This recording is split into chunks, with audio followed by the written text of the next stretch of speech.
Kyrgios and Tsitsipas drama lights up Wimbledon, lights up Twitter. Something that we're not used to seeing in the tennis world. Really exciting. Gonna give you guys all the details about that. Also, Ronaldo wants out of Manchester United. I completely agree with the decision. United have not shown any ambition this summer, and at this stage of the career, Ronaldo needs to be competing for championships. Also, Rudy Gobert gets traded to the Timberwolves. Does this mean the Timberwolves are now serious contenders, or does it not really move the needle? And another crazy news, KD could be going back to the Warriors. That would be insane. Personally, from what I've living in the Bay Area, I know that Warrior fans kind of don't want him back. They do want him, obviously, because of owning championships, but they kind of want the team to prove itself. They kind of like the original core also, so we got to talk about that. But all of that on this episode of the Hard to Handle Sports Podcast. Let's get started. Tsitsipas and Kyrgios, man, honestly, I'm loving this drama. I'm loving this rivalry that's building up. Nick Kyrgios defeats Tsitsipas in the third round in 4 sets, losing the first set on a tiebreak and then winning the next 2 and closing out on the 4th set in a tiebreak.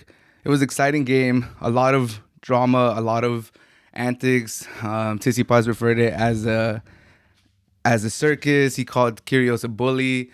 There was a lot of stuff. Honestly, if you're into tennis, if you're into the Wimbledon and you haven't really kept up with this is very entertaining in my opinion. Obviously, if you're a tennis purist, if you think that it should stay a gentleman's sport per se, then you might be, turned away by this. But me, as someone that, I watch all the sports, I'm used to seeing people get emotional, players show how they're really feeling.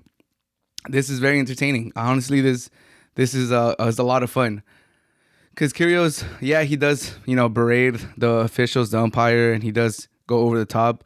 But like he said, he didn't really do anything to Tsitsipas.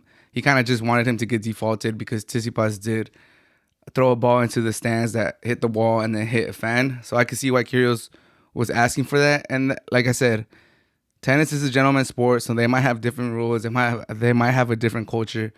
But in soccer, in basketball, in a lot of other sports, it's not uncommon for a player to ask for another opposing player to be kicked out. In soccer, after a hard foul, it's very common where the other team would go up to the ref and be like, yo, like that should be a red card. That should be a red card. Like, get him out of here. Going to the line judge or the linesman on the outside of the field, running up to him, be like, hey, help out your ref. Tell him that's a red. Like, it happens.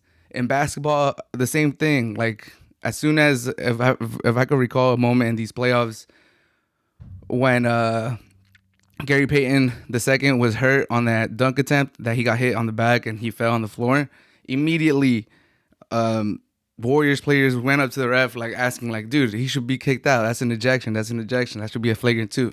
And it was a flagrant 2, but like I said, it's not uncommon in the sports world for someone to ask for an opposition to be ejected. So that's what Nick Kyrgios was doing. Obviously, if you're in tennis, if tennis is the only thing you watch and you're known for it being a gentleman's sport, I can see why that would be like, oh, you don't really do that. You let the umpires do their job and you just play tennis.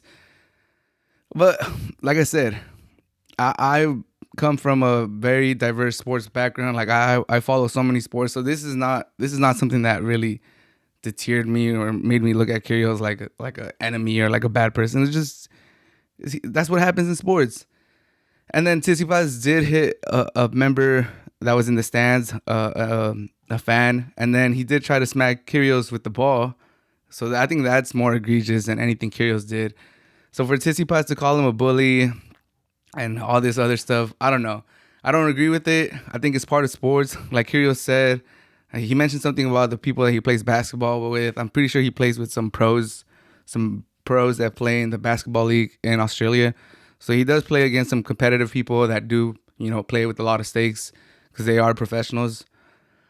And like I said, just making the references back to other sports, like even Kyrgios mentioned it that like a little trash talking that's normal in sports, and he wasn't even trash talking. He was just doing his, he was just kind of verbally abusing the official, which obviously should be frowned upon, and he did get fined. But directly to Tsitsipas, he didn't really do anything other than ask for him to be defaulted. But Tsitsipas, like those two press conferences after the match were just they were pretty electric. They were pretty exciting to watch. They were funny, and then he called him a bully. He says he has an evil side to him. Nick Kyrgios responded by saying maybe he needs to figure out how to beat me more often, and he said that Tsitsipas getting shook by what Kyrgios was doing is what's holding him back, which I kind of agree with because Tsitsipas is a very talented player, especially in clay. But he's never won a major, and we were still waiting for that generation to take that leap. They're the next generation. Sinner and Alcaraz are the next generation.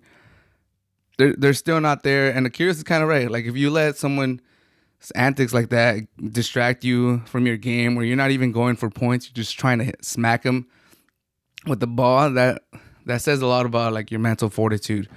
But it didn't end there. Like afterwards, Tsitsipas also liked some tweets on Twitter saying that Kyrgios matches are not really about tennis. It's all about everything else but tennis. And just like he liked like 3 tweets basically dissing Kyrgios. But I think at the end, Kyrgios got the last laugh because he moved on to the next round when he played against Nakashima, and he just defeated him a couple hours ago in 5 sets. They went the distance, and he took control in the 5th set. So now he's going up against who's he going up against? The Chilean guy. I'm blanking out his name, but he's moving on to the quarterfinals of Wimbledon, where he has a great chance to make it to the semifinals and play against either Nadal or Taylor Fritz. So that's Kyrgios really has a chance to make it at least to the semifinals, and then we'll see what happens. But honestly, there's a lot of people that are like, man, this is not good for tennis, gentleman's sport, blah blah blah. I understand, but there's a lot of comments that I've been seeing on Twitter Instagram that I kind of agree with, even YouTube, where they're like, this upper middle class fan base that tennis has is so, is so like into their customs, into their traditions, that like someone like Nick Kyrgios comes and brings some of that other sports cultures from other sports that are so common in other sports like basketball and soccer, and he brings some of that to tennis, and they're just completely shooken. They're shooketh by it. But honestly, I think it's exciting. I think it's fun. I think the younger generation, for the most part, enjoys it, as you can see by Nick Kyrgios' matches, by how full they get, by the amount of followers he has on social media. I think there's a lot of people that enjoy this. Obviously, like I always say, he could tone it down a little bit with the umpires and the obscenities that he says. But today against Nakashima, he did tone it down like a lot. The commentators were like, yo, this is the most calm I've ever seen Nick Kyrgios. Like it's good to see that he could tone it down. So we want to see more of that from Nick Kyrgios like today. But overall, I think he's great for the sport. I think what Tsitsipas is saying too, like he kind of defended himself. He kind of made himself look like a victim, and he didn't show enough accountability for hitting the ball into a fan and doing all this stuff. But I enjoy the rivalry that's building up here, and I can't wait to see when they play again. Cristiano Ronaldo wants out of Manchester United after a June where they didn't purchase anyone. They haven't made any moves to strengthen the squad. They've kind of just stayed put all of June, which is a very important month to get transfers in to strengthen the squad. United really hasn't done anything, and Ronaldo, being as ambitious, as goal-driven as he is, has let United know that, you know what, this is not going to work out. It was a good story. It was nice to be back for 1 year. But I'm in the business of winning titles and competing in Champions League, not Europa League. So I want out. Deuces.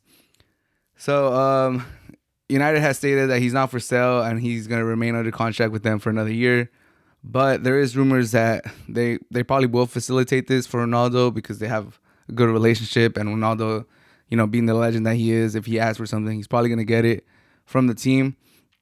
So with some teams that he could go to, obviously with the wages that he demands and just the stature that he is, not too many teams are on that short list that could, grab Ronaldo's interest and be able to afford him.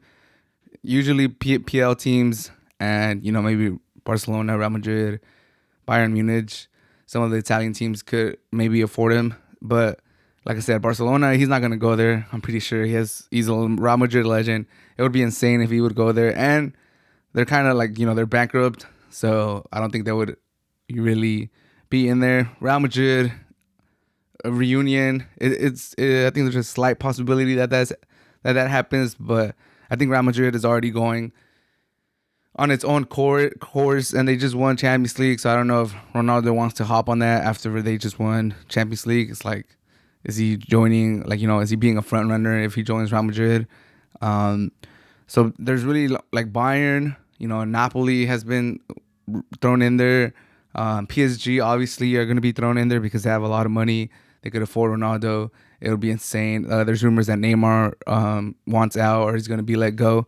So those are pretty much the teams that he could go to. And in the Premier League, United's not going to sell him to City, so there's no chance that City gets involved in this. And I don't even know if they want him. And the other contender, I don't think Liverpool would go for him, Arsenal, any of those teams. The one Premier League team that does have a chance to sign him would be Chelsea. It got reported that Ronaldo met with Chelsea co-owner Todd Boehly. So what does that mean? I don't know. Is something going to get done? I think Manchester United would prefer to send him outside of the Premier League, maybe to Napoli or PSG or Bayern if they get interested. But like I said, I think Bayern Munich's front up top is kind of set. Obviously, with Ronaldo, who would really turn down that opportunity? There's always going to be a little itch, but ultimately, I don't think they're going to get into it. I think it really comes down to PSG or Chelsea. I think those are the two teams. We got to see what PSG does because supposedly they're not interested at this time. But if they let go of Neymar, if a Premier League team comes knocking for Neymar, now they have an opening that could be filled by Ronaldo. And that would be insane. Honestly, that would be insane. Messi and Ronaldo in the same team, teaming up, playing Champions League football as teammates after the heated rivalry that they had all these years. That would break the internet. That would break the soccer world, the soccer community. It would be just completely asinine.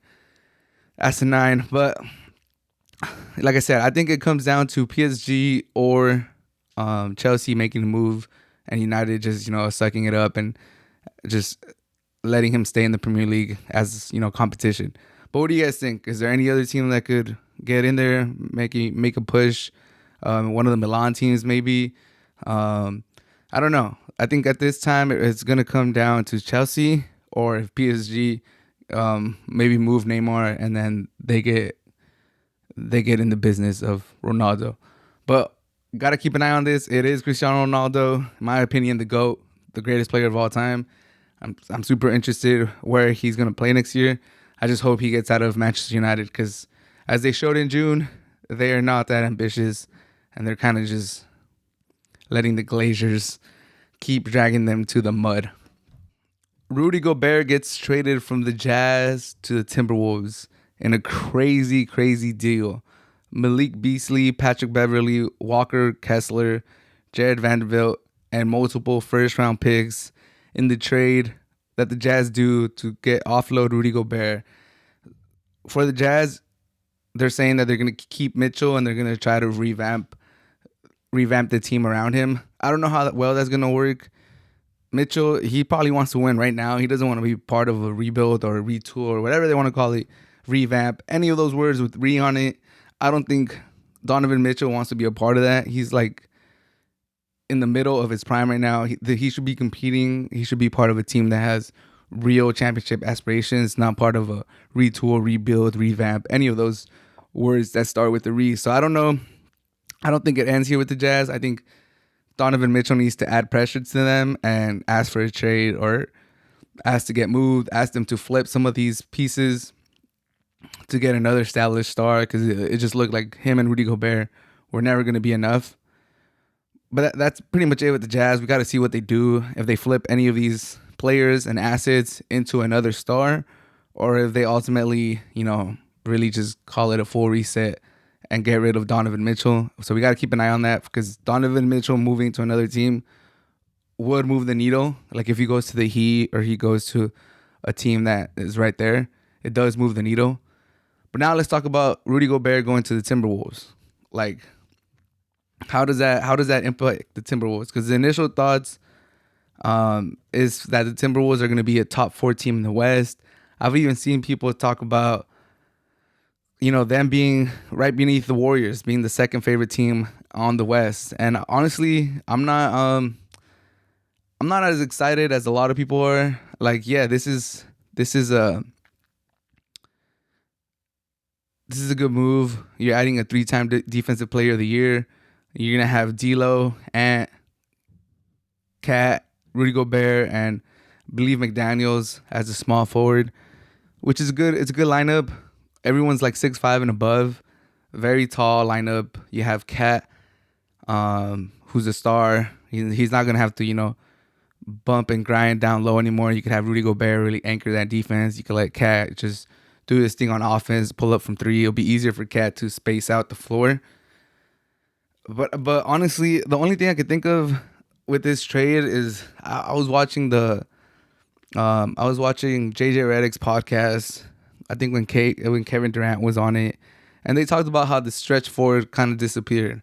Like the stretch forward became a 5, and then you play with 2 small forwards or wings, and then you play with your guards. And the stretch 4 is kind of disappeared. Like you don't have a big man playing the stretch 4. You have one big man with shooters, whether it be 2 wings and 2 guards, 3 wings and a guard, whatever it is. The stretch 4 kind of disappeared. So that now this move for the Wolves, are you gonna have Rudy Gobert and Cat closing out the games? Like obviously, right? You gave up this much for Rudy Gobert. He's gonna be on your closing lineup. Cat is your franchise centerpiece. He's going to be playing essentially the stretch 4. And I think Cat, his best position in today's NBA is to play the 5. You don't want Rudy Gobert, clogging up the middle for Ant to attack the rim, D'Lo to attack the rim. Although he's not as athletic, he could finish pretty good at the rim. I am excited to see D'Lo and Rudy Gobert do that pick and roll. D'Lo did have a good connection with Allen back when they were in Brooklyn, and Rudy Gobert is in that similar mold, top player.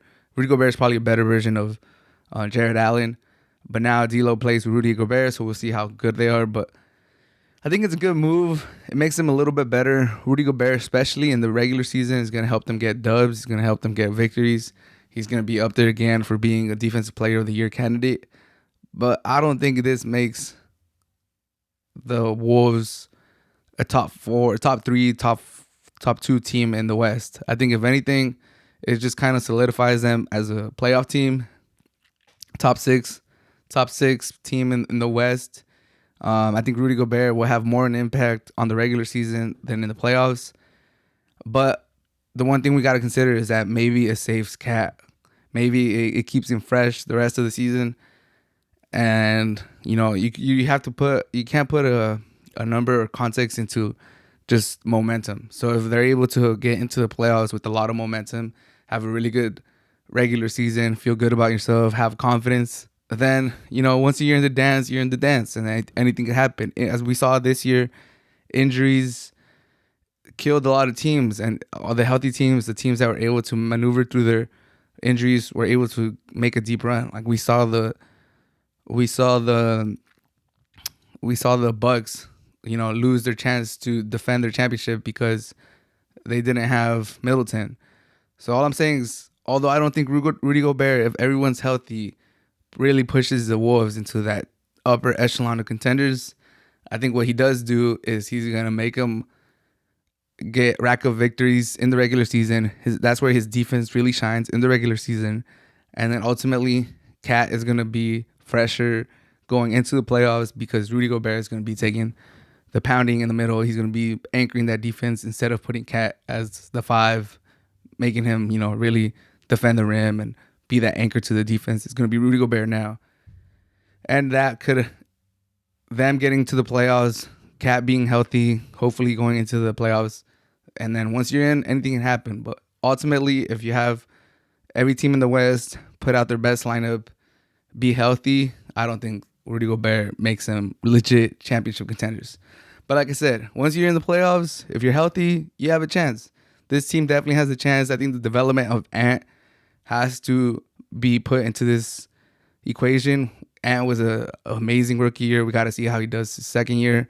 D'Lo, he if he can go back, maybe go back to his Brooklyn days where he was really like amazing. They're not bad. They're not bad. I don't think. Hopefully, I'm not sounding like a hater. I know Wolves fans. This is the most they've been excited for a season, and God knows how long. But like I said, I want to put a little pause on all these people that are saying that, because they're not too many, but I have seen people say that, they should be right behind the Warriors, ahead of the Suns, as championship contenders out of the West. Let's put a little pause on that. Is KD going back to the Warriors? That would be insane. I did cover it already about KD asking for a trade. I thought ultimately he's going to go to the Suns, but since then, it has been the idea that he might be going to the Warriors has been thrown around. And I would just like to say that I am completely against this. Obviously, I'm a Laker fan, first and foremost. So I might be a little biased. I might be saying this because him going to the Warriors will ultimately block the path of the Lakers winning anything.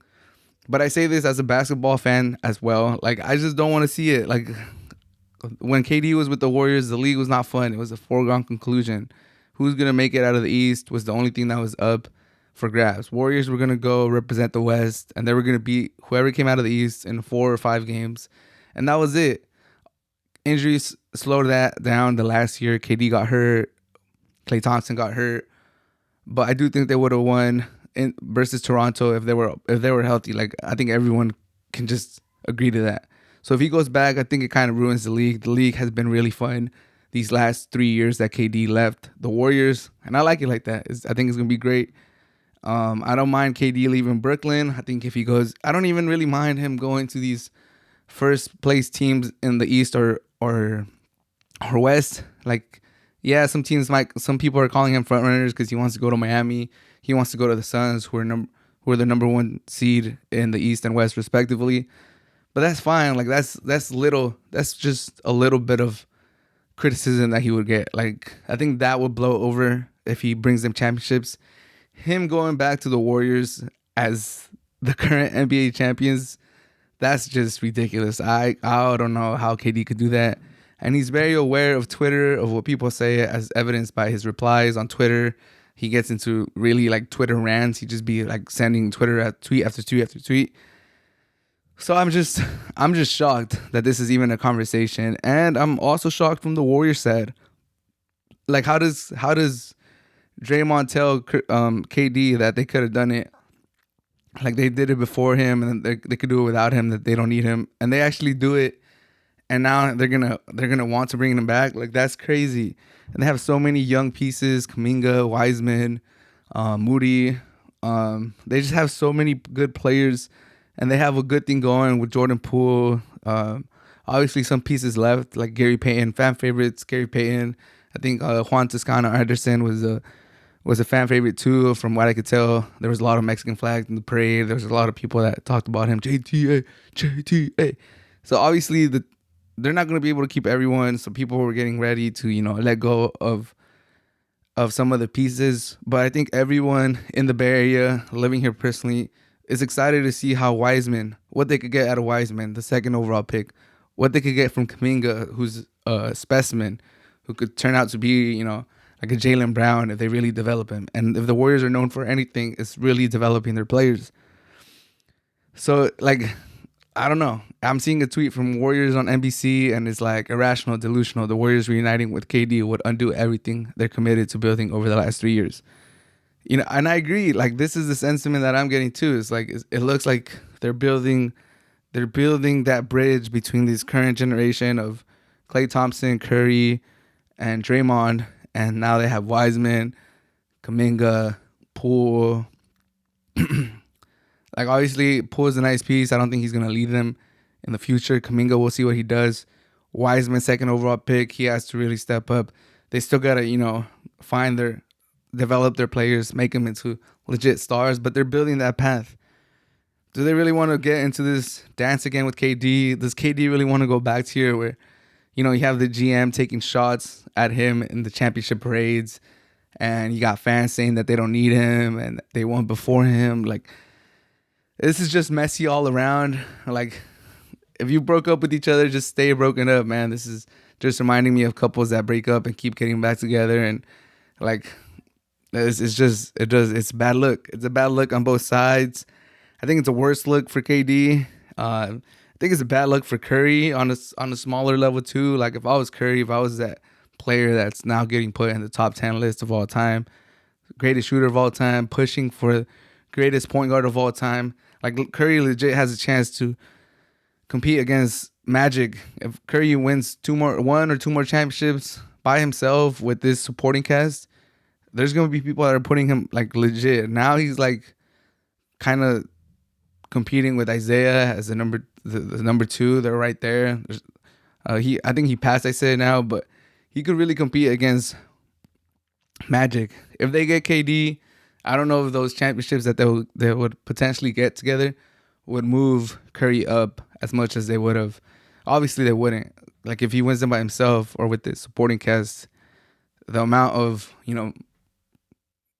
credit he would get and like ranking points he would get would be a lot more. So I think Curry should turn. Like I would, if I was Curry, I'm like, dude, we could do it. Let's run it back with this team, with this core, with these young guys. Like we could do it again. Like I'm Steph Curry. Like did you not see what I did in Game 4? I'm the Finals MVP. Like let's do it. Let's run it back.